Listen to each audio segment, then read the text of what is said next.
Programang ito ay rated SPG. Striktong patnubay at gabay ng magulang ang kailangan. Maaaring may masiselang tema, lengguwahe, karahasan, sexual, horror o droga na hindi angkop sa mga bata. Kapamilya, ang mga dapat nating abangan sa FPJ's Batang Quiapo. Marami ang natutuwa dahil sa pagpanig ni Roda ngayong kay Marites. Talagang walang masamang tinapay kay Marites dahil kahit kinasuhan ni Roda si Tinding at Tanggol noon ay mas pinili pa ring tulungan at patuloyin si Roda sa kanilang bahay. Si Roda nga ang siyang magkukumbinsi kay Marites na lumaban at huwag hayaang magrenarenahan si Lena sa kanilang bahay. Ayon kay Roda, kailangan malaman ni Lena ang kanyang lugar sa pamamahay nila.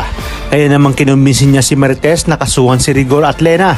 Una nga ay kay Rigor dahil sa pangangalo niya nito, ngunit ayon kay Marites, ayaw niyang tuluyang masira ang kanyang pamilya. Kaya naman sinabi ni Roda na hindi ba umano alam ni Marites na sa mga ginagawa ni Lena ay matagal nang sira ang kanilang pamilya. Hindi naman matahimik si Roda at pinuntahan ulit niya ang kanyang kaibigan na si Colonel Suarez dahil gusto niya nga ang isuplong si Edwin matapos niya itong makita sa bahay ni Marcin at Nita. Sinabi ni Roda kay Colonel Suarez na itinatago ni Marcin at Nita ang kanilang puganting anak na si Edwin at nagawa pa umano siyang pagtangkaan nito. At sa kanilang pag-uusap ay bigla namang dumating si Rigor kasama si Mando.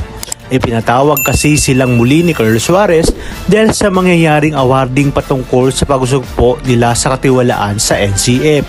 Kaya naman, hindi napigilan ni Roda ang kanyang bunganga at sinabi ang sitwasyon sa bahay ni Rigor na kaya daw umano nag-resign si Lena dahil nabuntis ito ni Rigor Di Magiba na siyang ikinagulat ni Colonel Suarez.